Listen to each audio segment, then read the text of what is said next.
Hello, my dear friends, and welcome to Mild History. As always, before we begin, I'd love to know, where are you watching from tonight?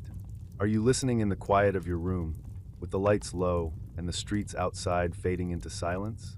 Or are you somewhere bustling, using this calm voice to carve out a little island of stillness? Wherever you are, it is a joy to share this moment with you. This evening, we step into the shadows of the Victorian age, a time of progress and invention, but also a time of cruelty, hardship, and fear. Tonight's story is not about the great palaces or glittering banquets of the era, but about its darker corners. We will walk down foggy streets where gas lamps barely cut the mist. We will stand in the crowd at executions. We will peer into cold prison cells, and we will listen to the gavel fall in courtrooms heavy with silence. This is Crime and Punishment, the Victorian Dark Era. And now, if you are comfortable, let your shoulders ease, let your breathing settle, and let us drift back in time together. The gallows were perhaps the most terrifying and yet most familiar symbol of Victorian punishment. Though the age is remembered for industry, science, and empire, its justice system was still haunted by an older rhythm, an older idea that crime must be met with death, and that this death should be seen by all. Picture the scene, a foggy London morning, perhaps in the 1840s. Outside the gates of Newgate Prison, a crowd begins to gather. Some arrive before dawn, eager to secure their place. Others stumble from taverns nearby, still drunk, drawn more by curiosity than morality. The cobblestones are slick with dew, and the air smells faintly of coal smoke drifting from the chimneys. In the distance, the wooden frame of the gallows rises stark against the pale sky. To some, it is a symbol of justice served. To others, it is little more than theater, a grim spectacle where death is performed before an eager audience. Public executions had been a fixture of English life for centuries. They were meant as deterrents, a warning to all who watched. But by the Victorian era, they had taken on a strange duality, part punishment, part entertainment. The authorities wanted to instill fear. The crowds, however, often came for the drama. Newspapers announced the date of hangings, and vendors sold ballads recounting the condemned criminals' last words. Children clambered onto shoulders to see over the heads of the crowd. Pickpockets worked the throng, stealing purses even as a thief was about to be hanged. It was as if the punishment itself only fed the cycle of crime. The condemned, meanwhile, was let out under guard. Shackled, pale, often exhausted from sleepless nights in the condemned cell. Sometimes they prayed aloud. Sometimes they protested their innocence. Sometimes they cursed the world that had brought them there. The crowd hushed, waiting for that final moment. And then the executioner. In the Victorian imagination, the hangman was both feared and despised. He was a figure apart from ordinary society, necessary but reviled. To shake his hand was to be tainted. To live as one was to live in shadow. Yet on this morning, he stood at the center of attention. His work was methodical, the rope adjusted, the knot placed carefully beneath the ear, the hood pulled down. The silence before the drop was heavy. Some in the crowd held their breath. Others jeered. A drum might beat once. And then, the lever was pulled. The trapdoor fell. The body dropped. A shudder rippled through the crowd as the figure swung, limbs jerking in that awful final dance. For a moment, all eyes fixed on the rope. Mothers clutched their children tighter. Men shook their heads in solemnity, or perhaps in satisfaction. And then slowly the noise returned. The crowd began to chatter again. Vendors shouted, selling keepsakes. Life flowed back into the street as if death had only been another performance. The Victorians debated fiercely whether these executions served their intended purpose. Reformers argued that far from teaching morality, they only brutalized the public, turning death into a kind of carnival. Children saw it and laughed. Thieves worked the pockets of spectators, even as the hangman worked the rope. And worst of all, sometimes the crowd cheered the criminal, not the law, especially if the condemned was seen as a folk hero or a victim of injustice. Yet despite this, executions remained popular. In 1868, the last public hanging took place in England. From then on, executions moved behind prison walls, hidden from public view. But for decades before that, the gallows had been a place where Victorian society confronted crime in its rawest form, and where justice was carried out not in silence, but before the eyes of thousands. The gallows were not only a punishment. They were a mirror.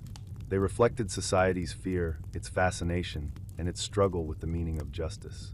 For some, they were proof that order prevailed. For others, they were proof of cruelty. But for everyone, they were unforgettable. If the gallows were the public face of Victorian punishment, then the prison cell was its hidden heart. Behind those thick stone walls, far from the noisy crowds and gaslit streets, the Victorians experimented with a new kind of justice, one not of spectacle, but of silence. Close your eyes and imagine. A massive building of cold gray brick rises against the skyline. Its walls are windowless, its towers squat and imposing. The prison gates creak open, and inside, the air is heavy with damp stone and the faint smell of lime used for cleaning. The corridors stretch endlessly, echoing with footsteps and the rattle of keys. This is the Victorian prison, the birth of the modern prison. For centuries before, punishments had been swift and brutal. Whippings, brandings, the stocks, transportation to distant colonies. Prison was not usually the punishment itself, but a holding place while one awaited trial or execution. But by the 19th century, reformers began to ask, what if prison itself could be the punishment? What if, instead of branding a thief or hanging a murderer, society locked them away and reshaped their very soul through isolation, discipline, and labor? The Victorians called it penitence, from which we get the word penitentiary. The prison was supposed to make the criminal penitent, to force them to reflect on their sins until they emerged cleansed. It was an ambitious idea, but in practice, penitence often looked very much like suffering. The separate system. One of the most famous experiments of Victorian prisons was the separate system. At places like Pentonville Prison in London, prisoners were kept in strict isolation. Each man was given a small cell, no more than a few steps long and a few feet wide. The cell contained a bed, a small table, and sometimes a Bible. Meals were eaten alone. Exercise, when permitted, took place in a yard where each prisoner walked in circles, separated by high walls so that even in movement they remained solitary. Guards wore felt slippers to muffle their footsteps, so that even the sound of approach was softened. Conversations were forbidden. Prisoners were meant to spend their hours in silence, reflecting on their crimes, praying for forgiveness, or working on small tasks like weaving or picking oakum, strands of old rope used in shipbuilding. The theory was that silence would lead to reform. The reality was often mental collapse. Prison doctors began reporting cases of prison madness. Men wept uncontrollably. Some refused to speak even after release, their voices having withered through disuse. Others hallucinated or attempted to take their own lives. What was meant to save their souls instead broke their minds. The silent system. Not all prisons followed this model. Some adopted what was called the silent system. Instead of solitary cells, prisoners worked together in large workshops, but in complete enforced silence. Imagine rows upon rows of convicts hammering stone, sewing uniforms, or turning a crank for hours at a time, and not a single voice among them. Guards watched constantly, ready to punish even the faintest whisper. Meals were eaten in silence. Prayers were spoken silently. Silence became a kind of second chain, binding the prisoners more tightly than the iron on their ankles. For the authorities, silence meant order.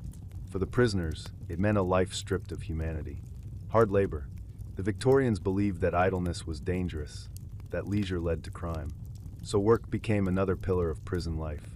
But this was not useful, productive work. Often, it was work for the sake of suffering. The treadmill, for instance, a massive wooden wheel turned by prisoners who stepped endlessly, climbing but never rising, hour after hour. Sometimes the treadmill ground corn or pumped water. Often it did nothing at all. Its true purpose was to exhaust. Another punishment was the crank machine. Prisoners were forced to turn a handle attached to a box filled with sand, offering resistance but producing no result. Some turned the crank thousands of times a day, blistering their hands, their muscles aching. And then there was oakum picking, the task of unraveling old, tar-soaked ropes into fibers. The work left fingers raw, black with tar and aching. Yet it was assigned even to children and the elderly. Charles Dickens himself drew attention to the cruelty of oakum picking in his novels. To the authorities, such labor built discipline. To the prisoners, it was another kind of slow torture. Children in prison. One of the most shocking aspects of Victorian punishment was the presence of children in prisons. A boy of 10, caught stealing bread, might be sent to the same prison as hardened criminals. Girls, too, found themselves locked away, often for petty theft. The cells were dark, the food meager, the work exhausting. Some reformers argued for special juvenile facilities, and by the mid-century, reformatory schools began to appear. But for many poor children, prison was still the brutal reality. Famous cases and public outcry. As word spread of prison conditions, debates grew louder. Newspapers printed accounts of men who went mad after years in solitary. Reformers like Elizabeth Fry campaigned for more humane treatment, especially for women and children. But the Victorians were torn. On one side were those who believed harsh prisons were necessary to deter crime. On the other were those who saw them as cruel, ineffective, even monstrous. The truth is that prisons became a kind of mirror, much like the gallows had been. They reflected society's fear of disorder, its hunger for control, and its uncertainty about what justice truly meant. The cell is symbol.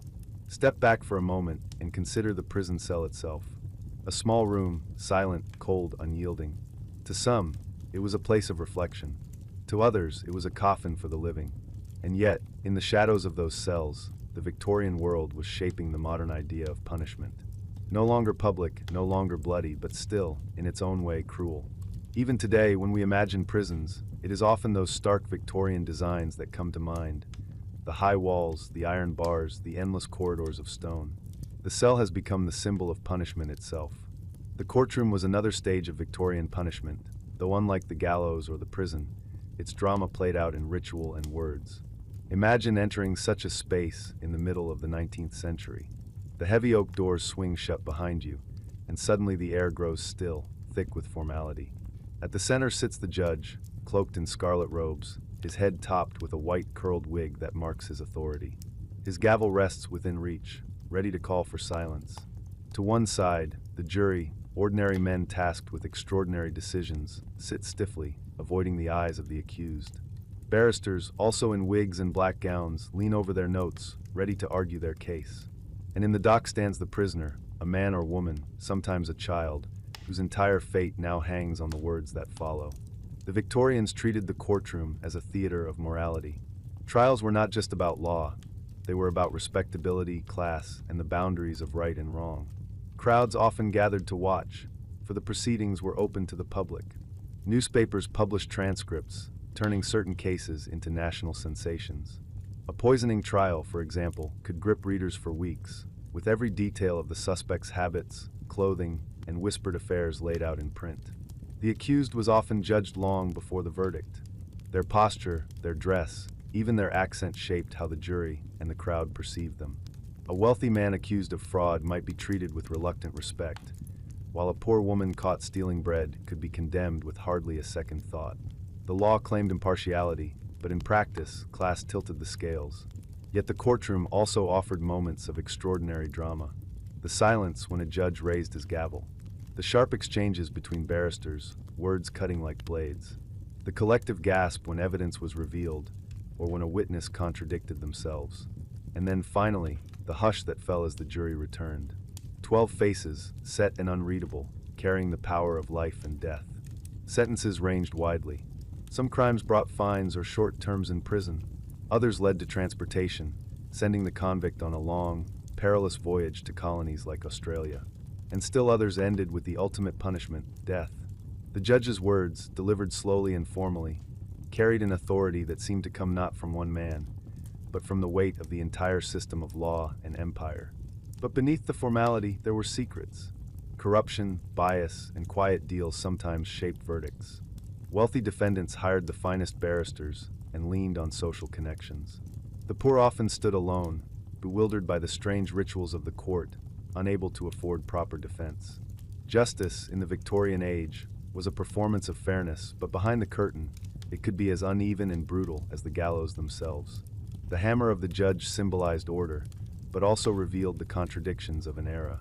A single strike could mean freedom, exile, or death, and each verdict echoed far beyond the courtroom walls, shaping families, communities, and the stories the public told about crime and morality. The courtroom in Victorian England was not merely a place of law. It was a stage, a theater in which justice, morality, and social order were performed before an audience of peers and strangers alike. To step into such a chamber was to step into a world both familiar and intimidating, a world where every detail carried meaning. Imagine the moment you first enter. The heavy wooden doors close behind you, sealing away the sounds of the street.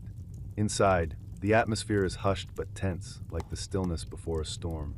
The benches creak as people settle, whispering in low voices. The scent of ink and candle wax lingers in the air, mixed with the faint mustiness of old wood. At the front, raised above all others, sits the judge. His scarlet robe drapes across the bench, his white curled wig marking him as a figure not of the everyday world, but of a higher authority. His face is stern, his eyes watchful. The very sight of him compels silence. On one side of the room, the barristers prepare. Their wigs, though smaller than the judge's, give them a sense of gravitas, as if they too are participants in a ritual older than themselves. Their voices will soon fill the chamber, sharp and precise, wielding words like weapons. Beside them sit the clerks, ready with documents and records, their quills scratching steadily across parchment. The jury, 12 men selected from society, shuffle in their seats, uncomfortable beneath the weight of expectation. They are tradesmen, clerks, sometimes gentlemen, and rarely impartial. Though instructed to consider only the evidence, their judgments are shaped by prejudices, by class, by accent, by the way the accused carries themselves. A glance exchanged, a whisper overheard, could tilt the balance in ways no law book recorded. And then the prisoner. They stand in the dock, separate from all others. Sometimes their chains clink softly when they shift. They may be dressed in rags, their faces hollow with hunger. They may be dressed well, a fallen gentleman or lady, their fine clothes now a mockery in this place of judgment. Whatever their appearance, all eyes turn to them. They are the center of the performance, and yet they have the least control of all. The trial begins with ritual. Charges are read, witnesses called, oaths taken on the Bible. Each word is formal, rehearsed by centuries of custom. Yet within that formality lies the beating heart of drama. Witnesses stammer, or stand boldly. Accusers point trembling fingers. Family members faint at revelations. The barristers argue, their voices rising, their gestures sharp, their phrases designed to sway not just the jury but the entire room. The Victorian press fed eagerly on these moments. Courtrooms were open to the public, and journalists filled the benches, scribbling every detail. A poisoning case could fill entire pages of a newspaper, complete with lurid speculation about motives, affairs, and secret lives. Readers devoured these accounts, as hungry for scandal as they were for justice. Trials became public theater, morality plays acted out before a fascinated nation. But the spectacle carried darker truths. The law claimed to be blind, but in reality, it often saw too much. A wealthy man, tried for fraud, might receive a sentence light enough to preserve his respectability. A poor woman who stole bread to feed her child could face transportation across the seas, never to return. Class tilted the scales of justice more heavily than any gavel. There were famous trials that captured the imagination of Victorian society. The case of Madeline Smith in Scotland, accused of poisoning her lover, stirred endless debate about guilt and innocence.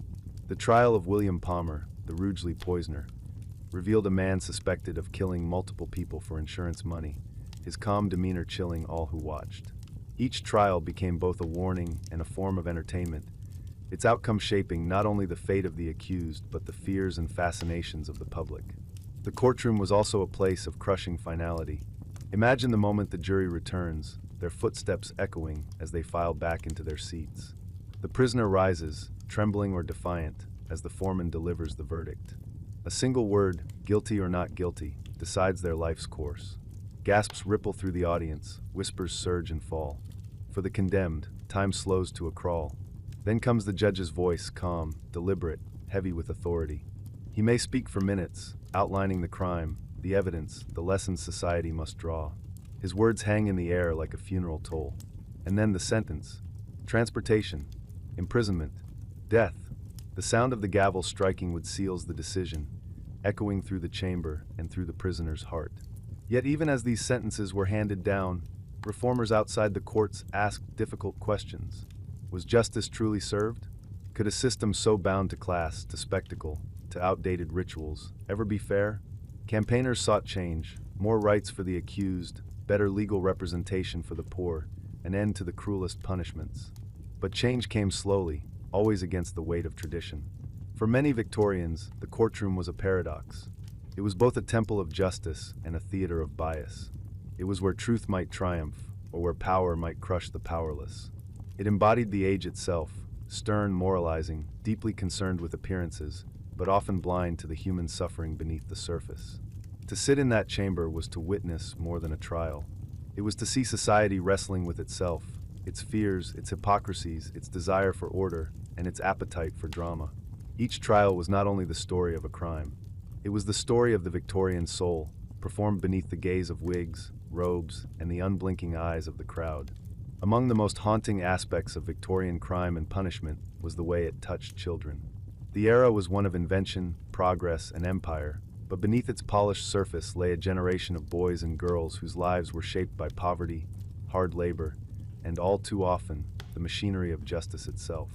Close your eyes and picture the streets of London, Manchester, or Liverpool in the 1840s. The great factories roar with noise, the chimneys spit smoke into the sky, and the narrow alleys of the poor are crowded with families crammed into single rooms. In such places, childhood was not an age of play and protection. It was an age of survival. For many children, work began as soon as they could walk and carry weight. Some were sent into the factories, their small fingers nimble enough to tie threads in textile mills. Others worked in coal mines, crawling through low, dark tunnels with baskets strapped to their backs, carrying coal to the surface. Street children, too poor to find work indoors, became crossing sweepers, match sellers, or shoeshine boys, hoping for a few pennies from passers-by. And when pennies did not come, many turned to theft. Petty crime was often a matter of hunger. A boy might steal a loaf of bread, a girl an apple from a cart, simply to still the gnawing in their stomachs. Yet the law showed little mercy. Children as young as 10 were dragged before magistrates, tried in courts as if they were adults, and sentenced to punishments that today would seem unthinkable. Some were sent to prison. Imagine a child locked behind the same iron bars as hardened criminals, forced into silence, given the same meager rations of bread and gruel, ordered to pick oakum until their small fingers bled. The separate and silent systems that crushed grown men often broke children entirely.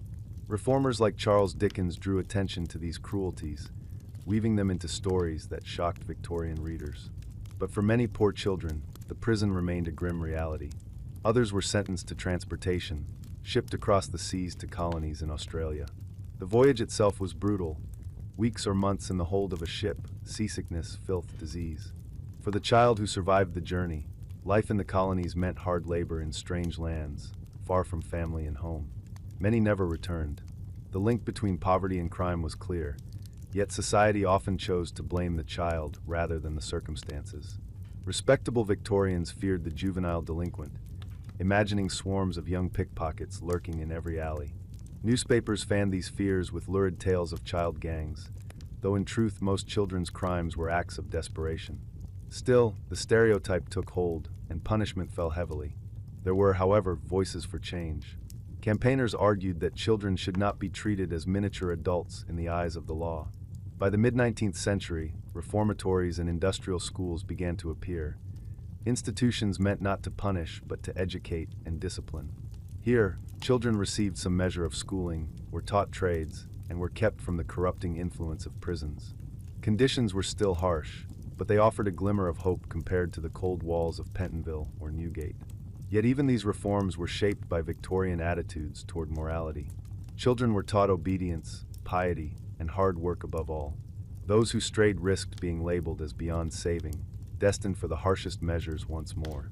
When we think of the Victorian child, we often picture the sentimental drawings of cherubic faces in magazines, or the Christmas scenes painted by illustrators. But for countless boys and girls, reality was dirt under their nails, hunger in their bellies, and the constant shadow of punishment. They grew up quickly, their innocence stripped away by necessity, by labor, and by the stern hand of the law. The fate of these children reveals much about the Victorian world. It was an age that prided itself on progress, yet often failed to protect its most vulnerable. It built schools, but filled prisons with the young. It preached morality, but punished hunger. It feared crime, yet created the very conditions in which it flourished. And so, in the story of Victorian crime and punishment, the image of the child, ragged, hungry, clutching stolen bread, or shivering in a cold prison cell, remains one of the most powerful and most tragic. They were not only victims of poverty, they were victims of a system that believed punishment was the surest teacher, even when the lesson was too cruel to bear. When we think about crime and punishment in the Victorian age, perhaps no image is more sobering than that of the child standing in the dock, trembling before a stern magistrate.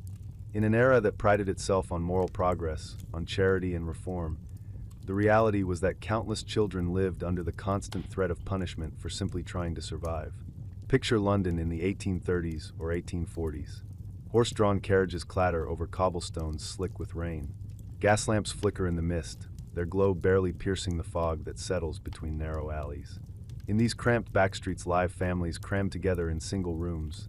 6, sometimes 8 people sharing a damp, windowless space. There is never enough food, never enough warmth. Children rise before dawn, not to play, but to work or to beg or to scavenge. Some are sent into the textile mills, where their small fingers are useful for tying threads and fixing broken machinery. The roar of looms drowns out every voice, the air thick with dust. Others crawl into coal seams, pushing carts in tunnels so low they cannot stand upright. They are known as hurriers and trappers, children of 8 or 9 forced to haul coal with leather straps tied around their waists. On the streets, boys sweep crossings, dodging horses for a penny or two, while girls sell matches, flowers, or sewing needles. And then there are those who slip into crime, not because they are wicked, not because they are schemers, but because hunger drives them.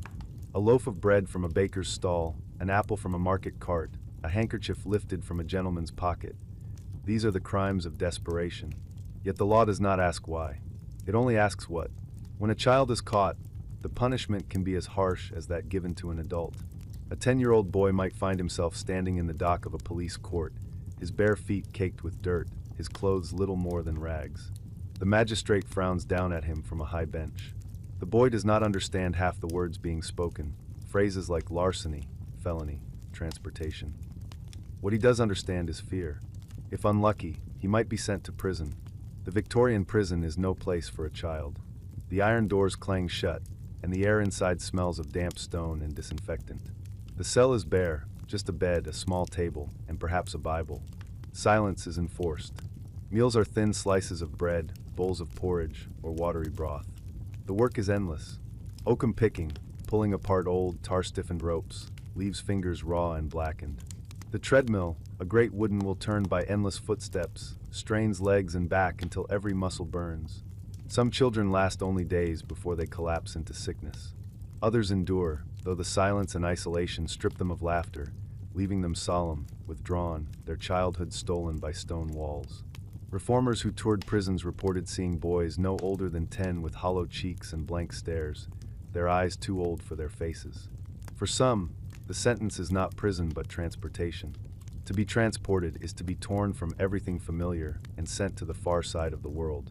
Imagine being 12 years old and told you will leave England forever, bound for Australia. The voyage alone lasts months. The sea is endless, the air in the ships holds suffocating. Disease spreads quickly among the convicts, and children are not spared. Those who survive arrive in a strange land, placed into labor camps or assigned as servants. Many never hear from their families again. The Victorians spoke often of morality and responsibility, but in truth they feared the poor as much as they pitied them. Newspapers warned of child gangs haunting the alleys of London. Stories of juvenile delinquents filled the public with dread, though in reality most crimes were small thefts. Still, the image of the dangerous child, cunning and wild, became a convenient excuse for harsh punishment. And yet, there were those who fought for change. Writers like Charles Dickens used their stories to shine a light on suffering. Think of Oliver Twist, the orphan who falls into the world of pickpockets not because he chooses crime, but because society leaves him no other path. Readers wept for Oliver, and in their weeping began to question whether real children deserved the same fate. Campaigners like Mary Carpenter pushed for reformatories, schools where wayward children could learn trades, receive education, and be guided rather than punished. Slowly, the idea took hold that children were not simply small adults, but beings in need of protection and care. Still, even in reformatories, discipline was strict. Children rose at dawn, marched in silence, worked hard, and prayed often. The aim was to instill obedience as much as it was to offer opportunity. For some, it worked, providing a way out of poverty. For others, it was just another form of control, less brutal than prison perhaps, but no less confining. The divide between rich and poor children in this era could not have been more stark. In a grand townhouse, a boy might learn Latin from a tutor, dressed in fine wool and lace. In a cramped slum, another boy of the same age might carry bricks at a construction site, his body already bent by strain. One might play with toy soldiers in a nursery, the other might stand in a courtroom, accused of stealing a crust of bread. Both are children. Only one is treated as such. When we think of the Victorian child, it is tempting to remember the sentimental images painted for Christmas cards, the rosy cheeks, the shining eyes, the innocence preserved. But the reality, for so many, was much harsher. It was the constant ache of hunger, the endless grind of labor, and the looming threat of punishment for stepping even slightly astray. In the end, the story of children in crime and punishment is not only about theft, or prison, or courts. It is about an entire society wrestling with the question of responsibility. Were these children guilty, or were they victims? Were they criminals or casualties of poverty? The Victorians themselves never fully answered. But the silence of those children, working in prisons, crying in cells, or staring across oceans at lands they never chose, all of it still speaks to us across the centuries. If the prison cell was the hidden heart of Victorian punishment, and the courtroom its stage, then the executioner stood as its darkest figure. He was a man few wished to know, yet all depended upon. In the shadows of the gallows, with rope and hood in hand, he embodied the state's most final act, the power to take a life. The very word executioner stirred unease in Victorian society. He was necessary but tainted. He was feared but also despised. People spoke of him in whispers, as if his profession clung to him like a stain. Children were warned against his gaze. Neighbors shunned him, shops refused him service, and landlords hesitated to rent him rooms. Yet without him, the machinery of justice could not turn. Execution was a ritual as much as it was a sentence. In the early decades of the 19th century, hangings were still public. Picture the morning of an execution outside Newgate Prison. A crowd gathers while the sky is still gray, thousands pressing shoulder to shoulder, jostling for a view. Vendors shout, selling pies and ale. Ballad sellers offer crude songs about the condemned, their verses morbid souvenirs. Pickpockets work the throng, even as a thief is about to hang. It is a strange carnival of death, half solemnity, half festival.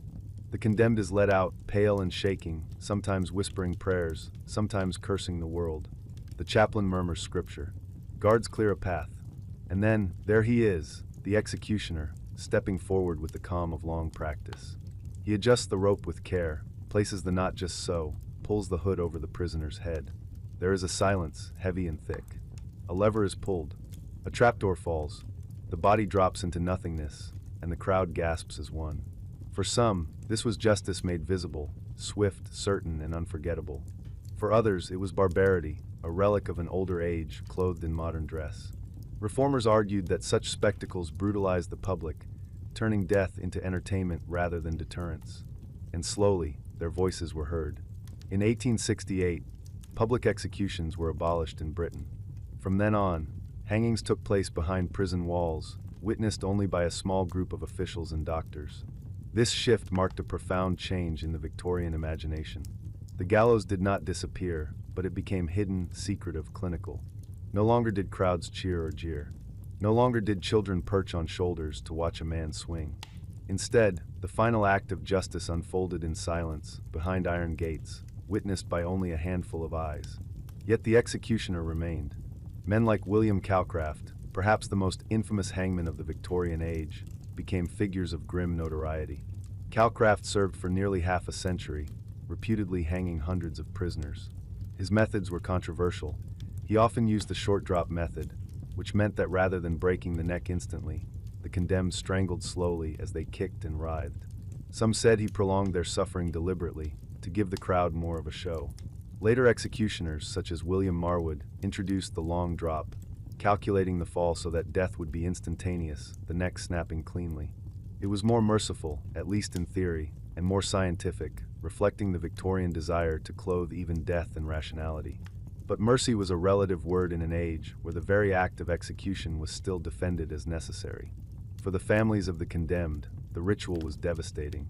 Loved ones gathered outside the prison on the appointed morning, waiting for the sound of the bell that told the moment of death.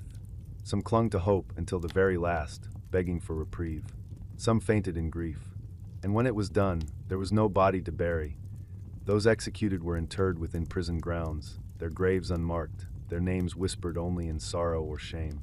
The crimes that brought one to the gallows were many. Murder, certainly, but also arson, burglary, and at the beginning of the century, even theft of small amounts.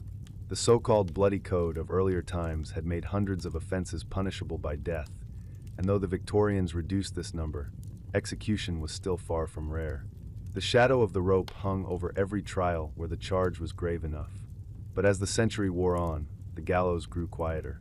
Reformers pressed harder. Judges hesitated more. Juries, reluctant to condemn, sometimes found technicalities to save an accused from death. The tide of opinion shifted, slowly but unmistakably. By the end of the Victorian era, the executioner was still at work, but his presence no longer commanded the same dark fascination. He was a relic of an older cruelty, his role diminishing as prisons and reform took center stage. And yet, he never disappeared entirely. Even hidden behind prison walls, the executioner remained the silent reminder of the state's power, the final edge of justice where all other measures failed. His hood, his rope, his lever, they were symbols of a society struggling to balance mercy and fear, order and humanity. The executioner's story is not only about death. It is about the Victorian conscience itself, about a people who built railways, who charted the seas, who invented telegraphs and cameras, yet still turned to the hangman's rope when faced with crime. Progress and cruelty walked side by side, each step forward shadowed by the swing of the gallows. Among the darkest figures of the Victorian world was the executioner. His name was seldom spoken with ease, for he occupied an uneasy space in society. He was both servant and outcast, performing a task no one else wished to do, and yet condemned to live forever marked by it. To shake his hand was considered unlucky. To pass him in the street was enough to make people cross to the other side. And yet, on the morning of an execution, all eyes turned to him. Executioners of the time were not government officials in the way we might imagine today. They were often men of modest means, sometimes inheriting the role through circumstance, sometimes taking it on for lack of other employment. The job paid little, but offered strange notoriety. Their names appeared in newspapers, their actions scrutinized by crowds and critics alike. The most famous of them all was William Calcraft. He served as hangman for nearly 45 years, beginning in the 1820s and continuing deep into the Victorian period. It is said he executed more than 450 criminals, perhaps even more if unrecorded cases are included. To the public, he was both feared and loathed. To the condemned, he was the last man they ever saw. Calcraft's methods brought him a notorious reputation. He was known for using the short drop technique, a method where the prisoner fell only a short distance. This did not break the neck cleanly. Instead, the condemned often strangled, their bodies writhing and kicking for minutes before death came. Some believe Calcraft did this to prolong the spectacle, giving the gathered crowd the drama they craved. Whether this was true or not, the image of criminals struggling in the noose became part of his legacy. By contrast, later hangmen like William Marwood sought to reform the act itself. Marwood introduced the long drop method, calculating the exact distance of fall needed based on the prisoner's weight and build. The aim was swift, almost instantaneous death. This scientific approach reflected the Victorian hunger for order, measurement, and control, even in the realm of death. To some, it was an act of mercy. To others, it was simply another way of hiding the cruelty. But execution was never only about the condemned or the hangman. It was a ritual for society at large. Before 1868, executions were public, and the morning of a hanging was an event. Picture Newgate Prison at dawn. The crowd begins to gather, swelling into thousands. The smell of damp cobblestones mixes with roasted chestnuts sold by vendors. Children sit on their fathers' shoulders, straining to see. Housewives, laborers, and gentlemen mingle uneasily together, bound by morbid curiosity. The air thickens as the condemned is led out, escorted by guards. A priest murmurs prayers, though often drowned by jeers or shouts from the crowd. Some criminals walk to the gallows with defiance, tossing words of scorn at the onlookers. Others stumble, barely able to stand. A few fall silent, their faces drained of all expression. And then, the hangman steps forward. He is steady, unhurried, almost businesslike. He adjusts the rope with precision, places the knot beneath the ear, and draws the hood over the prisoner's head. The crowd hushes. For a moment, all is still. Then, with the pull of a lever, the trapdoor falls. The body drops, the rope snaps taut, and life ends. The crowd reacts in waves, gasps, murmurs, the shuffle of feet. Some turn away in horror. Others lean forward to watch every motion. And then, as quickly as it began, the spectacle is over. Vendors resume their calls, newspapers prepare their headlines, and the city breathes again. Death, in the Victorian world, was both punishment and entertainment. but not everyone approved. Reformers argued that public executions did little to deter crime. If anything, they hardened hearts, turning death into theater. Children watched, laughing or jeering. Pickpockets worked the crowd, stealing purses beneath the very shadow of the noose. The act of justice, meant to frighten, seemed instead to amuse or distract. And so, in 1868, the law changed. Executions were moved behind prison walls, closed to the public. No longer would thousands gather to witness. Now only a small circle of officials, the sheriff, the chaplain, the doctor, would stand by. The hangman continued his work, but without the audience, without the carnival. The silence of these private hangings was said to be even more chilling. Yet the stigma of the executioner never faded. He remained a man apart, often living in secrecy, sometimes under false names, carrying with him the knowledge of lives taken. Even those who sought his services in law wanted little to do with him afterward. He existed in a twilight space between the state and the people, both essential and unwanted. The crimes that brought men and women to the gallows reveal much about the age itself. At the start of the century, capital punishment could be imposed for hundreds of offenses. Stealing goods worth more than a shilling, cutting down a tree, or even damaging a fish pond once carried the death penalty under the so-called Bloody Code. By the Victorian period, many of these had been repealed, but murder, arson, and serious burglary still carried the rope. As time passed, society grew uneasy. Was it right to end a life for theft? Was execution truly justice, or merely revenge cloaked in ritual? Juries sometimes refused to convict when they knew death was the certain outcome, preferring to acquit rather than bear the burden of a hanging. Judges hesitated. Newspapers questioned. And so, step by slow step, the gallows grew quieter. By the end of the Victorian age, capital punishment remained, but it was already fading into controversy. The executioner still walked the corridors of prisons, still tied his knots and measured his drops, but his role no longer commanded fascination. Instead, it symbolized the lingering cruelty of a society struggling to leave behind its harsher past. The figure of the executioner is, in many ways, a reflection of the Victorian conscience. He reminds us that progress is never simple, that railways, telegraphs, and factories can rise alongside ropes and trapdoors, that compassion and cruelty can live side by side in the same age, even in the same heart. The hangman's rope may have been hidden behind stone walls by the late 19th century, but its shadow stretched long, a reminder that justice, for the Victorians, was always edged with fear. And so, as we leave behind the shadowed streets of the Victorian age, we can see more clearly how crime and punishment shaped the heart of that era. It was a time of contradictions, an age that built railways and factories, that sent telegraphs across oceans, that spoke proudly of progress and morality, yet still clung to gallows, prisons, and punishments as old as fear itself. We have stood in the crowd outside Newgate, watching as the condemned was led to the rope. We have stepped inside the stone corridors of Pentonville, where silence crushed the spirit more surely than chains. We have listened in the courtroom, where wigs and robes turned trials into theater, and where the gavel fell with the weight of centuries behind it.